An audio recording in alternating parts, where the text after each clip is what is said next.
You're listening to the Business and Life Podcast, where 7 days a week, proven entrepreneurs share their success stories, failures, and give you true value on how you can build a great business and an awesome life. With your host, Mike Olivas.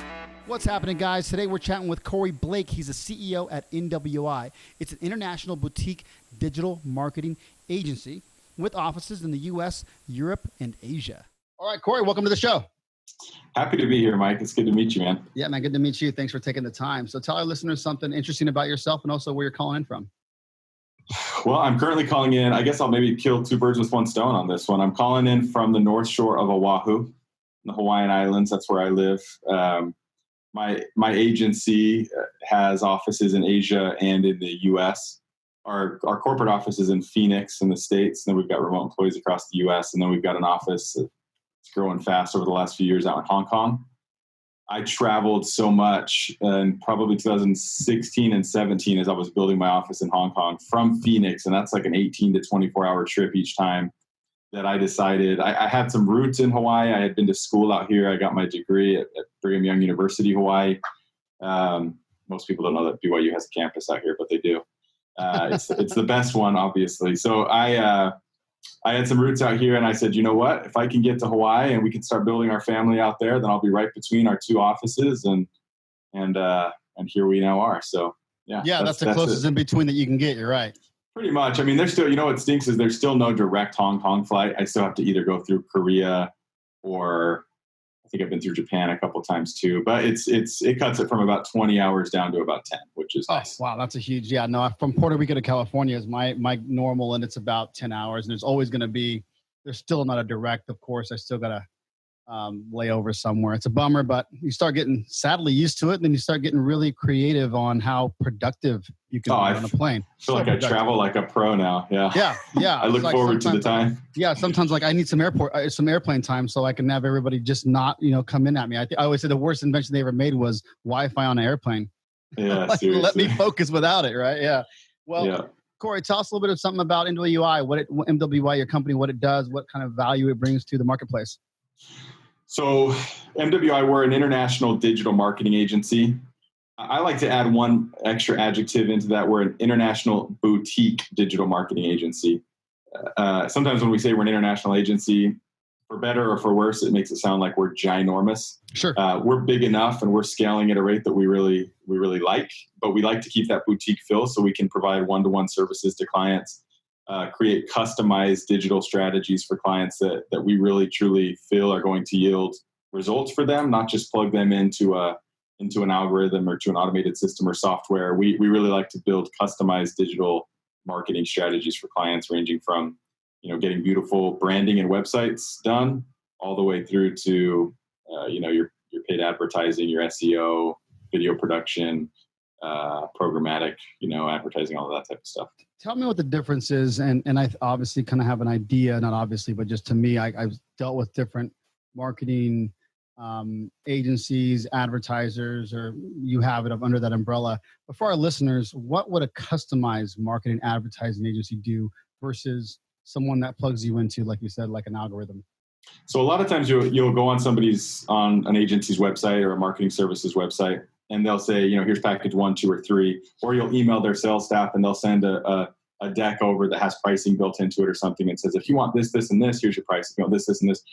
We don't do that. We try to reverse engineer it, right? Our goal is win-win partnerships, and we understand that the only way that MWI is winning is if our clients truly are winning, which means they're hitting their goals. So our approach is a little bit more long form. It's a little more strategic. And we say, okay, great. You want to work with us? Well, let's see if a partnership makes sense. So we'll say, what are the goals and objectives of the business? What are you trying to achieve? What have you done up to this point? And we'll do an initial kind of qualifying assessment. And then once we identify, okay, this is a good fit based off of the industry that you're in. We like that industry, based off of the services that we provide and where we can give you value based off of budgets and things. Once we determine that, then we start with a lot of research, with our experts going in and, auditing websites, user experience on websites, conversion funnels, sales funnels, really identifying the true personas and value propositions that are good for those personas for the customer.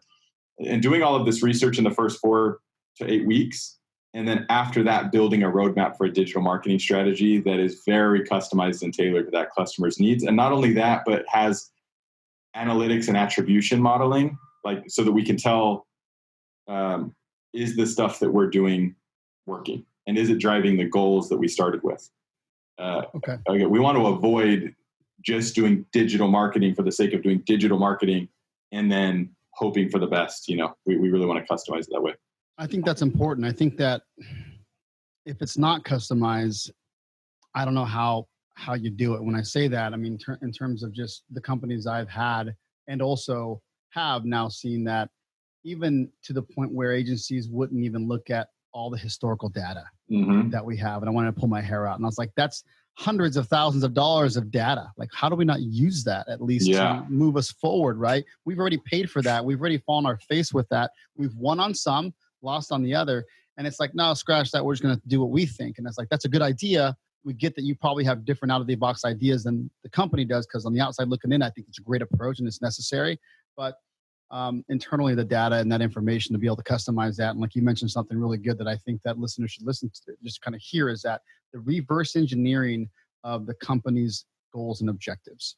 Yeah. Right? That's what a lot of times, it's not like more leads isn't goals and objectives, right? Like, I want more leads. Cool. All right, we can do that for you. Well, the funny thing is sometimes a lot of it is educating the clients on why we do it this way, because they're impatient. Yeah, I'm impatient as the CEO of an agency. I want results now. I want growth now. I want sales now. But a lot of times it's, well, what can you do for me now to get me sales? And a lot of, a kind of a red flag when you're looking at agencies or marketers is when they say, oh yeah, man, we got this, and this, we're going to increase by X% month over month starting day one. I mean, the reality of it is you have to do the research first. You have to set it up the right way. You have to set up your, like I said, attribution modeling things correctly so that you're month over month getting better and evolving and optimizing campaigns for, whatever those goals are. So sometimes we've got to tell the clients, like, we want results too. We have nothing. The thing I love about what we do is we can't hide behind anything, right? There's no hiding. We're going to do the work, and either at the end of the month, you're going to see a lot of green on that report, or you're going to see some red. And when it's red, we'll own it and we'll get better. We can't guarantee green all the time, but when it's green, we're going to celebrate with you, and there's nowhere we can hide, right? I think that's so much better, and more people I chat with, a lot of service industries that I chat with on the podcast are, I think, becoming more transparent about their services and their products. And I think to me, it just shows people that you give a shit and that you're real and that you're not out there snake oil on it. Like, I'm not saying that there's a ton of them out there, but we know they're out there. And it's just like you mentioned, if someone's guaranteeing you that they're going to give you overnight results, even if they do, they might not be that quality, or they might just be throwing out there what sticks. And so in terms of an ROI standpoint, so I think that's great that what you're doing in terms of the just being transparent and real with clients. When did you guys start the company, by the way? When did you start the company? So one thing on that real quick, the buzzword that you're hearing a lot is performance marketing, right? Yep. That's what you're going to hear. That's the kind of the word to look out for, and then see if you can back it up. But so I think my business partner and our founder, Josh Dimley, was on here. He's the one that connected us. So Josh founded MWI in 1999, actually. So I guess it's our 21 years now. Last year was our 20 years. There's been a lot of ebbs and flows, a lot of highs and lows in that period of time. I joined the team and partnered up with Josh when MWI was I actually listened to the episode that you guys did together. Awesome. And he kind of referenced this point where it's right about the time that he started writing for some publications. About a year before that, he and I connected and started working on a few other projects together. So this was in 2012.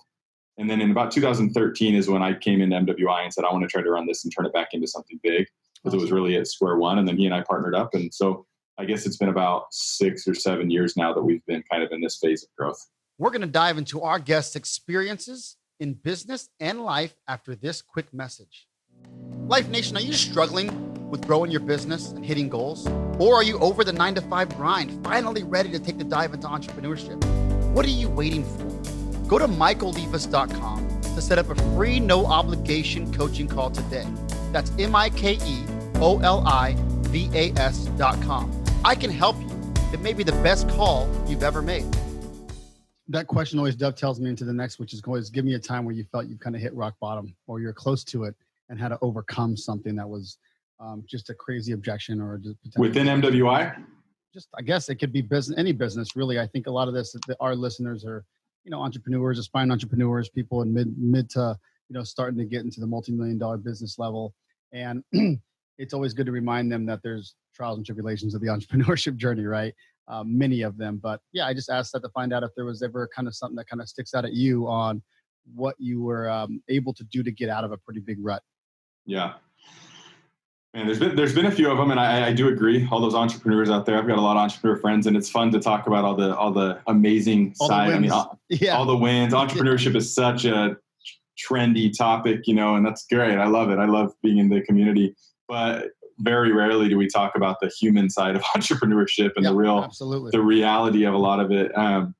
We've grown a lot over the last number of years, but there have been a number of times where you've got to, I would say the biggest rock bottom moments for us, which obviously weren't truly rock bottom because we were able to kind of pull out, but were moments when you have two compounding things happen. One is you have a decrease in sales for a few months, right? For whatever reason. Sometimes it's been performance-based. Sometimes it's been we had a salesperson that was doing a really great job and something terrible happened to them or their family and they had to kind of take a step back. Whatever it might be. Sometimes, an event we thought we were going to attend and speak at or something fell through. And so, we were kind of banking on that. Whatever it might be, you've got sales decreasing while at the same time, substantial contracts canceling for whatever reason. So one of the times, and these are things that you just can't predict, you do your very best to forecast to be ready. And we save, for rainy days the best we can. But there was one time specifically that, one of our top salespeople, the one that was in fact heading up all of our sales, had some personal stuff come up and he had to take a back seat for a couple of months and was really, and we, it really affected our sales coming in. And then on the other side, we had multiple of our biggest clients cancel for reasons that were completely out of our control. One of them, there was a regulation change within, federal regulation change with passports, and they're an expedited passport company. They went from being like $60 million company to being out of business in a few months because it affected things. And then there was one other one, and I don't need to go into all the details, but those two things at the same time, compounding over 4 or 5 months, can put you in a really tough spot. So, and I'll add to that, Corey. All that you said, you got contracts canceling, less revenues coming in from your sales guy that had personal situations, which happens. There's human factors involved in business, and your fixed costs stay the same, right? Yeah, so exactly. That's another addition to that. Like, oh shit. Yeah, exactly. Your costs aren't going anywhere. I mean, especially when an agency like ours, our human capital is our most expensive. I mean, our people are what are most expensive, and so. So those moments, man, you really got to look yourself in the mirror and say, do I believe in this? Do I want to pull out of this? Do I want to get out of this rut? Is this going to happen? And some of those days get kind of dark and bleak, and then, fortunately for me, I've surrounded myself with people way smarter than me, way better than me. We've gone out and recruited amazing talent and built a really great team. And so, you just kind of have to gear back up into startup mode a little bit and say, okay, if somebody were handing me this $3 million, $4 million business at this time, and I knew these trying to be objective here. What levers would I pull? What changes would I make in order to pull out of this? And you have to kind of get rid of emotion because sometimes that has to do with letting go people or processes or systems that you've become accustomed to, whatever it might be. But those are the hardest moments for me. The sleepless nights that I have as an owner of a business are the day or 2 or 3 before I've got to let somebody go or lay somebody off or because of these things. It's just like. I hate it, man. I love people too much. So I think you're right. That's definitely the worst part, or the part like that builds up to that as having to let somebody go. And I'm glad you said that because a lot of people don't mention that. That's probably the hardest part of, a lot of the employee side don't see that. Probably not a lot of employees are listening, but I think there are many of them that do listen that are aspiring entrepreneurs, which I hope they go out there and just start because we're telling it how it is on this show. And I like that. Like, hey, it sucks sometimes, but it's awesome other times. It's going to suck more than it's awesome. It's like, am I ready to rock with that? And it's like, yeah. And it's sometimes I stick to my, 9 to 5 and I'm killing it. Great. That's okay. That's necessary. And a lot of people go that route, but I like to push to dive in and start and learning the process. But, letting people go sucks. And if you're out there and you're an entrepreneur, you hear it. And it's also because you create good relationships with people and, saying things that's not personal and it literally being so personal because they can't get rid of that idea that it is, you have no choice but to do it because it's the business needs, not necessarily yours. Yeah, the kind of what I've come up with in my own mind, at least to make it a little easier, is that the business is just a living, breathing organism. Yeah, 100%. And sometimes it gets sick and it needs some medicine. Sometimes you got to do a surgery and take something off of it, whatever. Yep. But in order to keep this thing alive, and not just alive, because what's the fun in that, but thriving and growing, sometimes you got to make tough calls. You got to make difficult decisions to make it healthy again. And I'm proud to say, for the most part, those relationships that have had to end, working relationships that have had to end because of these things, I still keep in touch with most of them to this day. I'm their biggest fan moving forward. We try to get them to land on their feet.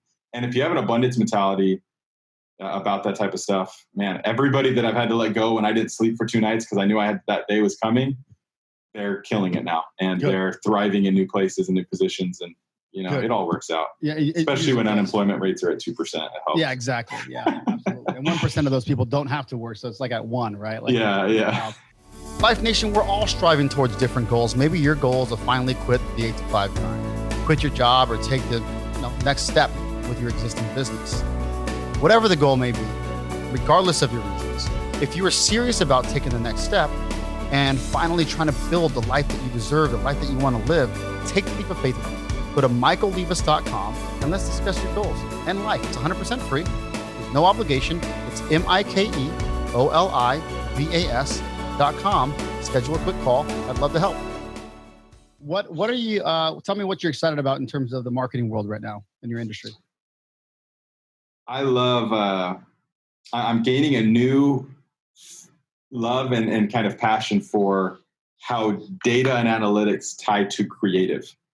A lot of times, the average consumer, or maybe even the average entrepreneur that hasn't quite dove into their marketing strategies yet, you see these unbelievable creative, even TV commercials, but let's look at the internet, like Facebook ads or Instagram ads or YouTube ads or whatever, or content on social media or on YouTube or something that's really great. And you're like, man, these guys are just so dang smart. They're just coming up with this stuff and whatever. But I think the ones that do it best are the ones that are actually first starting with the data and analytics of what's working and what's not working. And then they're taking that data and forming strategies off of that. It's kind of back to what we talked about before. It's reverse engineering. It's not creating stuff just for the sake of creating stuff and hoping that it works, which works sometimes, right? The viral stuff that just works and there's no way around it. But the ones that you see consistently creating amazing YouTube content or Instagram content, or these influencers that are raking it in doing influencer stuff, they're looking at their data, they're looking at their analytics, they're looking at the reach that they're getting, what people like. And from that data, they're making business decisions for their creative needs for their business. And that's fascinating to me. I love the, I love looking at the numbers and seeing how that works. And I love the creative side of my brain loves that there's a way to work that. If you had to choose one, this is tough. And I asked the marketing people on this question because it's right up your alley, but also a little bit challenging, which is the goal here. If you had to choose one, copy or creative, what's more important? You're talking about video or? Yeah, let's say video. Well, I could say, let's say video. Let's say ads out there, or just in general. Just ads. What's more impactful on the ad side, copy or creative? Man, that is a tough one because I love copy. I love writing, and I love coming up with good stuff. I know they got to complement each other, but like, they got to complement each other. I would probably say creative. Yeah. Okay. Because especially in the world we live in today, you're trying to catch people's attention in half a second at this point. And as great as copy can be, it's the creative, it's the visual, it's the appeal that's going to suck them in and get them to read that one-liner.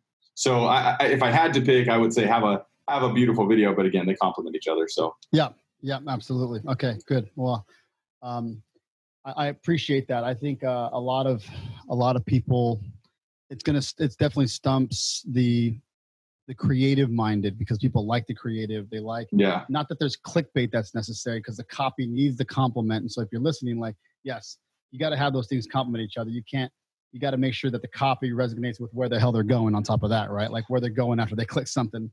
Yeah. And one of the things that I look for, this just happened last night, actually. So my wife we were chilling on the couch at night, getting ready to put the kids in bed, and she had Instagram pulled up, and some beat came on her Instagram, some music came on.